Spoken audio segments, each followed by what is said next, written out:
Hi, and welcome to another episode of eCom at One. And today's guest is Felicity Adkins. Now, Flick is the business director at Tonic, a materials plus company. How are you doing, Flick? Are you okay? I'm not too bad, thank you. How are you? I'm really well. Very good. Very, very good. So I think let's get straight into it. So how did you become the business director at Tonic? And what does that involve? And what did Tonic do? Cool. Going straight into the deep end. I love it. So I guess it's a bit of an interesting story for me if I kind of cast back a couple of years to begin with. I did a communication and media degree at university and had absolutely no idea what I wanted to go into, but was quite interested in kind of advertising and publishing at the time. Left it really late to find a placement, so late that the only kind of placement available on my student portal was actually a small boutique market research firm in London called Work Research. So I applied for the role, got it. And when I say boutique, there were literally two other full-time members of staff, one of whom was kind of the office manager or the admin assistant, and the other was the CEO. So I was working directly under him and was kind of thrust into this world of qualitative research, which was nothing I'd kind of ever experienced before or even heard of, if I'm honest. And I quickly learned that it was this weird, wacky world where I got to go into people's homes and talk to them about all kinds of things. And I was just absolutely fascinated by it. So that was my kind of initial start in the world of research. They offered me a full-time job when I graduated, which I took. And I ended up working with them for about 10 months before they decided to pack up shop and move on to something different. So sadly was made redundant at my first graduate job, but I ended up joining Tonic, which was the kind of baby of a merger at the time. And I've been there for the last 6 years, and I am now a business director at Tonic. So what that means is that essentially 70% of my time roughly is spent writing proposals and answering briefs that my clients send me, generating new business leads, essentially bringing in business for the company. And about 30% of my time is spent actually working on projects, so the projects that I sell. So I work on them from more of a strategic place, so I'll oversee, key documents that go out the door, help kind of synthesize the team's thoughts, help them with, any stage of analysis and reporting where it's needed. So that's a still really nice part of my role, I guess, that I miss from back in the day when I was actually quite hands-on with the research. But that's more or less been my journey in 7 years. Wow, that's amazing. So when you say research, for the guys that are listening into the podcast, maybe give us an example of, if you can, to a certain degree, of some of the research and some of the projects you work on. Of course, yeah. So I guess for anyone listening who doesn't know what market research is, hopefully I'm not teaching anyone to suck eggs. There are essentially two main types of market research. There's quantitative and there's qualitative research. Quantitative research involves people kind of going through large amounts of data sets, essentially, and, looking at really kind of complex types of mathematic in a way. So things conjoint analysis or segmentation. I have the utmost respect for quantitative researchers because that is not a strength of mine. I'm very much a qualitative researcher, and what that means is that I spend a lot of time understanding the whys behind the data. So data is wonderful. We definitely live in a data-driven world. All brands have access to large amounts of data, and I help clients understand what some of those percentages mean at a more kind of human level. I think that's the thing, isn't it? Obviously, we deal with a lot of data in the ecom world, in agency world, and obviously there's that many reports that we can send and that much data, and there you go, you've got this. But what does it actually mean, and what can we action from that, and what can we do with that? I think that's where most people get bogged down, don't they? I think we see a lot of clients that they've got this 40-page report that maybe they got from their old agency, or it's 40, and it's like, well, what does it mean? Oh, we don't really look at it. It's just like it just ticks the box, But what is the sort of actions from it? What does it actually mean? I think is usually the bit that quite often gets missed. Exactly. And for me, I think one of the things that I love most about research and why I'm so passionate about the value of qual is it's fundamentally the human truths that create those connections between brands and consumers. It's what brands build meaningful stories off of the back of. It's how they sell their products in meaningful ways. And we definitely, over the last, 5 years at least have seen a real shift towards people connecting with brands that tell stories. Yeah. People root for the underdogs. They love brands like Lucy and Yak, who stand for something and who believe in something, and they love, you know, Ella's Kitchen because she's constantly at the front of all of their comms. And there's a real shift in the way that consumers fundamentally now shop, and I think so much of that is driven in the way that a brand tells their story. Yeah, absolutely. I think more now than ever, I think. So for the guys that are listening in, what would you say would be a good place for them to maybe start implementing sort of a research project? From a client perspective? Yeah, I think so. Yeah. Yeah. So I guess the main thing for me would be to start really at the drawing board. So I would ask them how much research they have in-house already, whether they've ever done any types of research. And if they have never started doing any type of research, I would always start with the consumer. Yeah. I think you need to look at your brand strategy before anything else. You need to establish what your lighthouse identity is. So what do you really stand for? How are you going to communicate that? How do you separate yourself from your competitors? What is that truth that people are buying into? And then from a consumer perspective, who are your consumers? You know, where do they live? Where are you advertising? How are you advertising to them? What channels do they exist on? What are the types of messages that they believe in? Where do they shop? How do they feel when they see your brand name? Is it a name that resonates? Do people easily understand it? What's your packaging like? You can see how quickly these questions begin to roll off the tongue, because I honestly wholeheartedly believe that if you launch a brand before doing any type of research, you're making a massive mistake. Yeah.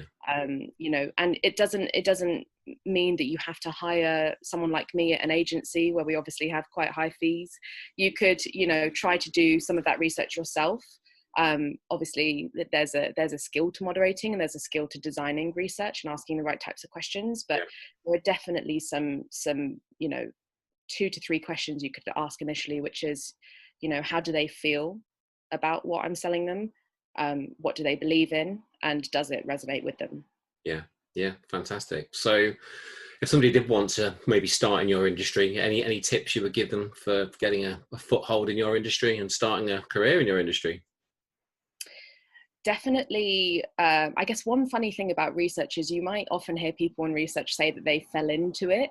And I think it's because no one really at university ever really understands what research is, unless you kind of work in strategic planning and advertising, or, you know, you've done a bit of research for your dissertation. A lot of people don't really understand it as even being a career option. So I would say, don't be afraid of what your background is. We have people from all walks of life at our agency. We've got people who, you know, did English literature, geography, anthropology, psychology. Obviously, if you're quite analytical and, you know, you really like math, you've done economics, you could look at doing quantitative research as well. So I would say take the time to assess what your strengths are. Have a think about what really energizes you. Are you energized by the idea of finding insights through numbers, or do you feel like you want to tap more into more of your kind of people skills or your soft skills and speak to people in home and do more face-to-face stuff? And then make a decision, because you can either go down a qual or a quant route. You could do a mixed approach where you join an agency and there's a position like that available. Tonic is part of Material Plus. We've recently rebranded. We were part of the LRW group before, and they are essentially a full service agency. So we within Material Plus have everyone from the beginning of the process, from research all the way through to kind of branding and an advertising agency as well. So there are lots of big agencies out there where you can have real opportunity to kind of jump around and explore. That's always good, isn't it? Some of the bigger firms where you've got, obviously you're not just stuck potentially in one area that you might find that you don't like. You know, you've got an option to obviously show you're a culture fit, show your passion, show that you're smart and that you want to work hard and you're very interested. However, you might just want to pivot slightly into one of the specific areas, and that's always good. I think if obviously you want to stay in an industry, I think it's an exceptionally good idea to have a very strong understanding of the whole piece. But obviously then you've got your spike, your area of expertise that you've got more passion about and more, you're more interested in pursuing as a career. Yeah, I completely agree. And I have to say, I've obviously been agency side my whole career, but there's a real kind of beauty in starting out agency side, because you are so exposed to so many different types of research and also different categories. I've worked with brands ranging from, kind of pets insurance through to food and alcohol and airlines and cars and beauty and fashion. And I think when you find a category that really kind of grips you, that's the time to then move to client side. And, that's not saying that I haven't found a category I love. It's probably I just love too many categories.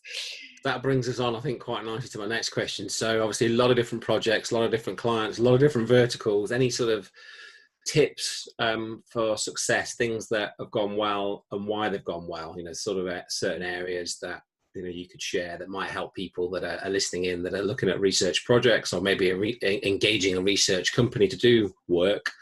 Any particular tips that you would give that are going to mean they might avoid a few things that might potentially be problematic? I guess for me, the number one thing working as a supplier essentially is one of the big challenges I find with people who aren't used to kind of commissioning research is the actual brief itself can be quite vague, and if it's not vague, then it's broad. And one of the problems with starting really broad is it has the insights have the ability to go anywhere and everywhere. And it's not to say that they don't exist and that we can't do that, but sometimes honing in on one very specific issue is much more impactful, because the level of depth of insight that you'd get from that relative to I don't know, asking lots of questions in different kind of pockets of challenges, I think is just it's much more efficient essentially from a budget perspective, but also from an insight perspective. So make sure that the people who you partner with are open to helping you write that brief. Funnily enough, I had a call with a client the other day, and she's new to client side and she's never written a brief for a supplier before. And I pulled together a document and I was like, hey, look, here are the kind of 20 things I would make sure that for a brief this size, we're talking about £500,000. Here are the things you want to make sure you're including when you brief this out. And here's, where you should really be looking for agencies to differentiate themselves. And I think that, I guess from a researcher's perspective, that would probably be one of my tips for success in a way. And that for me is really kind of fostering strong client relationships. Yeah, that makes sense. I'm of the firm, belief that what you give is what you get, and I will go above and beyond for my clients. To the point where I have clients who will only work with me, and I think there's a real kind of vulnerability there from the both of us, where they might have an issue, or something might arise where they just don't know how to answer it. And similarly, I might not have the context I need when it comes to reporting for a particular insight, and I might say to them, has this ever come up before? I want to make sure when we deliver this insight for you that it resonates with I think how conversations have moved on within your organization since you briefed this to us 6 months ago. And I think having permission and giving yourself permission to go there is what builds these really strong relationships, and it's what shifts me from being a supplier to being a consultant essentially. Yeah, I think that should very much resonate with a lot of our listeners, that a lot of them are e-commerce stores predominantly, but ultimately they're working with an array of partner, whether that's research agencies in a small part, I'm sure, but obviously they're different agencies and different partners and trusted advisors that they work with. If that comms is there at the front end, especially, and throughout, it's a two-way process, relationships usually last a lot longer, and more importantly, projects are a lot more successful. So I think that's a really, really good takeaway. So what, obviously quite an interesting 6-7 months, I lose track, it's like 8 months, 6 months, 2 years, it feels like 5 years, but interesting last sort of 6 months. Have you seen any specific consumer behavior changes in the last 6 months from your perspective? No small question there.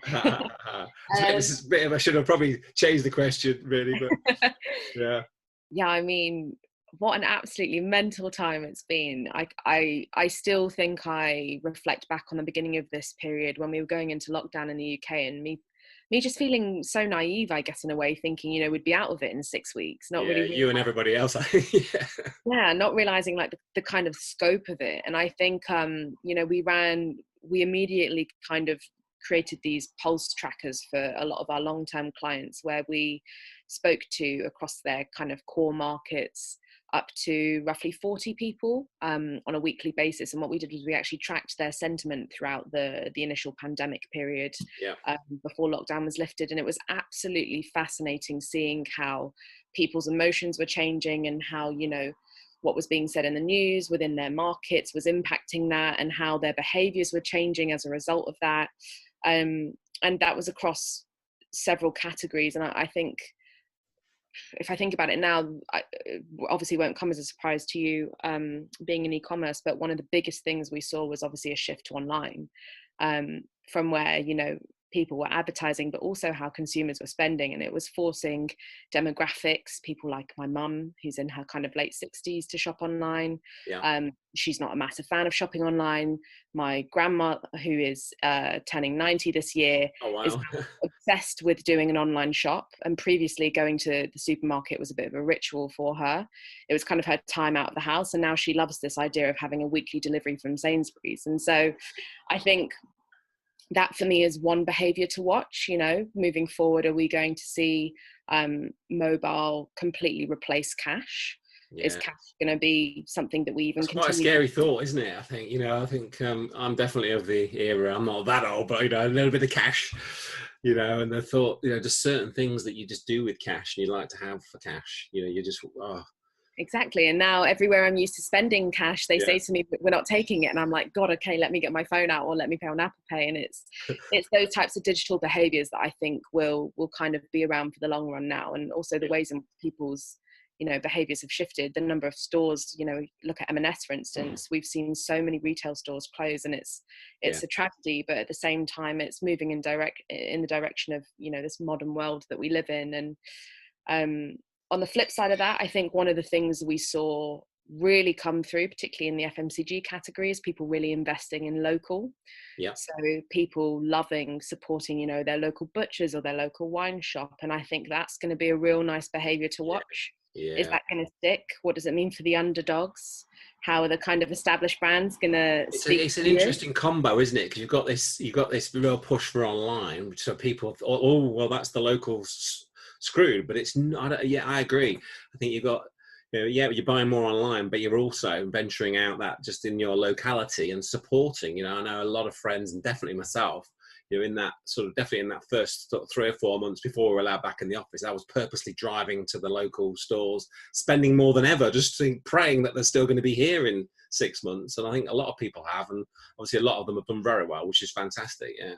Yeah, absolutely. And it's been really lovely as well. I live in a community that is essentially somewhat on a main road and a high street, and apart from when we went out to clap for the NHS, we never really introduced ourselves. And now I know at least 5 of my neighbours' names. Yeah. I know the guy who owns one of the wine shops down the road. I Andy? know the backstory to the shop, and now I'm super, you know, whenever I walk past him, I'm always so pleased to like pop in and help support him and his family, who are, you know, who've set that up, and Yeah. that's their bread and butter. Yeah. So That's amazing, isn't it? Yeah. yeah, Okay. So we've got the local side, we've got the e-com side, and, you know, a lot of different things there. So what do you think will be the next big thing for brands? Any insights into the sort of some of the patterns you're seeing, that are sort of evolving, and the next big thing? yeah, if I'm honest, we don't work too closely with trend work, so a little hard for me to say. And I think a lot of it, if I'm honest, will depend on how the next 3 to 6 months pan out, at least in the UK. Yeah. You know, with furlough coming to an end and whatnot, I'm sad to say I think we might continue to see the collapse of quite a few businesses.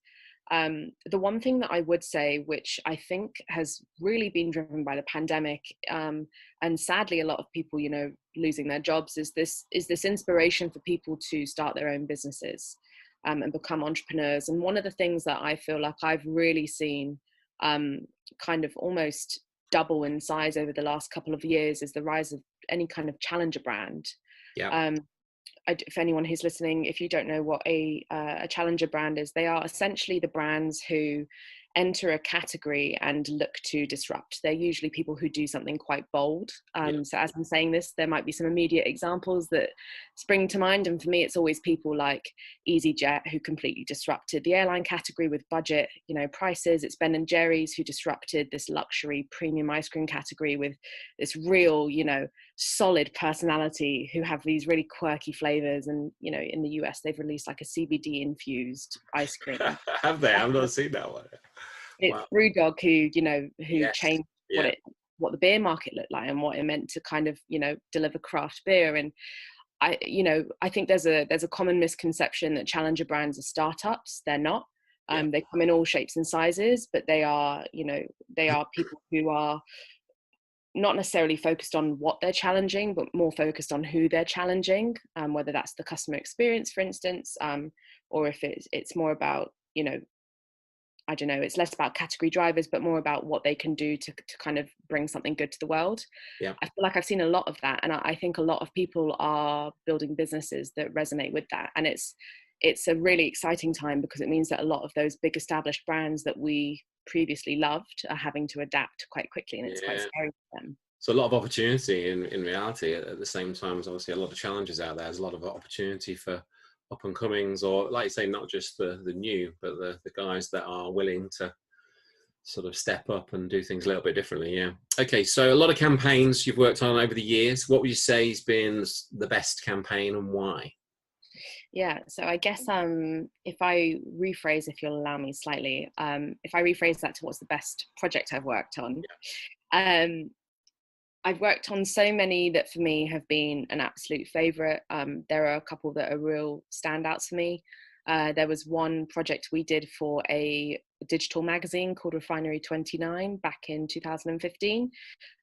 They are essentially a women's magazine, and they ran a piece all on what it means to be a woman in this century. And it was one of the most kind of poignant pieces of research we've done, and that I had taken part in. That was very early on at the beginning of my career, but it was so wonderful because we hosted these dinner parties in 4 locations across the world, where we had 10 women come and sit around a table and essentially have cocktails and a little bit to eat. And they were women who were in their 40s and were not mums, and there were women who didn't identify as straight, and there were women who had kids at the age of 16, and there was a real mix of what it meant to kind of be a woman and to be a mother. And it was so refreshing to be a part of that discussion and just see people really kind of drill into the pressures that we feel as women in society, but also the ways in which brands make us feel. And there was something really kind of beautiful that came out of that, because the discussion was just so open and honest. So that for me is a favorite, purely because of, I guess, the methodology. I loved that we were able to get something so rich out of that situation. Yeah, sounds amazing. And the second big standout for me is Asahi, who were a client I've worked with for years. So Asahi Superdry, the beer brand. We did a big bit of research for them back in 2018, where they essentially rebranded and relaunched within the UK. When I say rebranded, they didn't rebrand their brand name. They reevaluated their brand positioning, essentially. Yeah. So we did a massive bit of research where we looked at who the UK consumer was for Asahi beer. We did a big, a number of kind of strategic workshops where we looked at what the marketplace looks like for them, how they competed with other brands, what occasions they could kind of uniquely own and position themselves in. And we ultimately built this massive brand map for them, where we said, hey, here's a really clear positioning you can pursue. It was remastered by Japan, which was rolled out. It was in all of their advertising. We then, later on went on to kind of help them refine and test that advertising as well. And I think why that's a standout project for me is it was such a massive strategic project for a brand. And it's not often that you get to work on, a repositioning. Yeah. It's something that once big brands kind of do, they stick to. And I really admired that they had the guts and the bravery to sit back and go, do you know what we've got isn't currently working quite right. Let's go back to the drawing board. Let's look at how we can make this better. Yeah. And it was a massive success. It's quite a thing, isn't it? I think you got a lot of sort of long-standing, decades-old brands, and obviously consumer behaviour, the way people buy and see things, is obviously changing all the time, and you can't stick. But it's obviously quite a big thing to obviously change a big brand. I think, was it Carlsberg? Was it Carlsberg? I'm trying to remember now. They had a big change about a year ago, because it's probably not the best beer anymore, because we got a bit, whatever it was, I can't remember exactly. But it was not working for them, was it? They had to do something with it. So yeah. Yeah, it sounds really obvious, but it's like when we talk about it, it sounds obvious, but it's funny enough, one of the things I often find myself pushing for in conversations with clients sometimes is for them to be a bit more brave, and for them to challenge where their brand sits, and to reevaluate the market and look at the white space and look at the opportunities and go for that rebrand, or change your packaging or tell a different story. And I think it's hard because sometimes I think a lot of people kind of rely on the laurels almost, or the success of the brand, and it's hard to break away from what was once successful and be scared that wherever you go next might not do the same thing. That's amazing. I think that's an amazing 45 seconds there. I think people just get stuck in their way and just carry on. But the reality is, you've got to make some changes every now and then. You've got to be brave, as you say. Those gaps in the market that are appearing all the time. Why not? Why the hell not? It's just too easy to keep doing the same thing. And I think if anything's taught us over the last 6 months, well, we can't really do that anymore, because people are coming up, and you've got to adapt. Okay, so why do you think? I think a lot of people listening to the podcast were like, "That's great." Lots of big brand talk potentially, but why do you think the people that are running e-commerce stores, why do you think they should be investing in research? Why is it so important for them potentially? Obviously, there's all different sizes of companies that listen to the podcast, but why do you think it's so important? I mean, certainly from my perspective, as I kind of mentioned earlier, for me, research really underpins every decision a business makes. Yeah. Whether you're relying on data or whether you're relying on the whys, those human truths, I feel like it's so crucial to success. And I think, jumping back to that Asahi example, like, it helps you develop a better business strategy fundamentally. If you're doing research, if you understand what your kind of customer targets, media usage is like, you can invest your advertising spend in a more meaningful way. You're more able to more meaningfully communicate with your target customers. You can look at what your kind of product pricing and distribution strategy looks like. I think there are so many ways in which those insights feed into these decisions that it's just a formula for success. Say, but I mean, it's you've got to be always researching. I'm a massive believer in it. Obviously, you do it to the 8th degree. It's you're the the 80-20, 80-20, you're the 0.5% that absolutely goes for it. I like to think that we do. We're consistently researching, our branding, our market, our products, our service, and adapting and whatnot. But I think a lot of people, I do see it, a lot of people, just do the same thing, and they just don't change. And then, these just disruptors, as we put it, or, these new people that come through in the market, or existing people that just have a slight rebrand or bring out a new product and align, with what's happening out there, really just take the market share. So I'm a massive believer. So what would you say, I think the last couple of questions, Flick. So what would you say that some of the biggest mistakes you've seen brands make? Oh, good question. Is it too obvious if I say they don't do enough research? There's kind of like an infamous story in market research about Tropicana's, I think it was 2009, 2010 rebrand. They did a kind of packaging redesign, and they had invested about 35 million in the campaign to roll it out. Wow. It was terrible, and they ended up losing like 20 million in sales alone. And those figures don't even look to what it cost for them to change, the factory sheet or not to do the reprint. So, it all came down and boiled down to the fact that they didn't really understand the emotional connection people have with their brand. Yeah. And that for me is just like the prime example of a really costly mistake. Yeah. We live in a world where consumers are super critical of brands now. They're super critical of the experiences that they have. There are these things called moments of truth that customers have in their journey, and if you don't provide them with enough of them, and if you don't leave them with a great kind of final lasting impression of your brand, you see in all of the research we do that they're far less likely to advocate for you. They're far less likely to talk about you with a friend. And I think there's a real, going back to your initial question about mistakes I see, there's a real misconception, I think, sometimes with brands I work with, where they think once they've sold a product, that's the end of the customer journey. And they don't invest in that first moment of truth, particularly in e-commerce, where they've never seen the product they're buying, they haven't touched it in store, they haven't felt it, smelt it, depending on whatever category it is.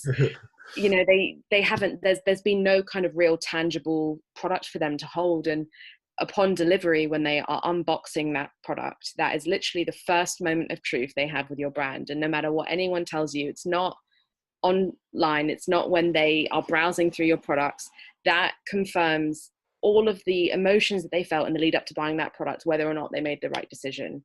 And things as small as, you know, what tissue paper your product is wrapped in, what the unboxing experience is like, is there a personal thank you note that you're including? All of these things in amalgamation lead up to, you know, what I would call that first moment of truth. And it's so crucial. And the number of times I see really big brands not even think about that. They kind of think, you know, there are multi-million-dollar businesses that I work with who deliver these products and they lose people straight away. All those touch points, isn't it? So every single touch point, every single experience to do with that brand, it all adds up, doesn't it? These moments, like as you say. And I think the tissue paper in the box, that, you know, when you get that product, you know, that's the part of the deal, isn't it? You know, it's not just the product, it's the box, it's that excitement, you know, that. Yeah, absolutely. Everything before and after. So final question, Flick. We always like to end every podcast with a book recommendation. It doesn't matter what it is. It can be research related, it can be leadership related, marketing related, or it can just be a good old novel. It's anything that you think. I always like to. We're building quite an extensive library for all of our listeners, and so it doesn't matter what it is. What would be your recommendation? Oh, I'm really torn. So I'm looking at my bookshelf now. We'll give you two. Thank you. So generous. Okay, that helps me then. I'm looking at my bookshelf now, and I have to say my all-time favorite novel is A Little Life by Hanya. Sorry. It's okay. I hear a big siren. Thanks for living in central London. So my book recommendation that's a novel is A Little Life by Hanya Yanagihara. She is a Japanese-American author, and A Little Life is easily one of the most moving books I've ever read. Everyone I've recommended it to says that they love it. It's got the most fantastic character progression that you'll ever see. And it's a real kind of beautiful yet harrowing book at the same time. And she just takes you on this really kind of visceral journey, and it's a wonderful book. My non-fiction recommendation, which kind of actually ties into a lot of what we've been talking about, is called Eating the Big Fish. It's by Adam Morgan, and it's about how challenger brands can compete against brand leaders. He was kind of the pioneer behind the term challenger brand, and he really beautifully just breaks down in this book the different kind of credos that exist, and how different brands have adapted over the years. And there's a lot of kind of real I guess thought-sparking bits of writing in there. That is on, as soon as we finish this, that they are both on order, and I'll send you an update in a couple of weeks. Thank you so much. That's been an amazing podcast. I'm really looking forward to getting this out there. What would you say to the guys that want to find out more about yourself, more about Tonic? What's the best place to reach out to you? Oh, nice little plug from me. So if you find me on LinkedIn, that's probably easiest. I'm down under Felicity Adkins, or if you write Flick Adkins Tonic, I should pop up straight away.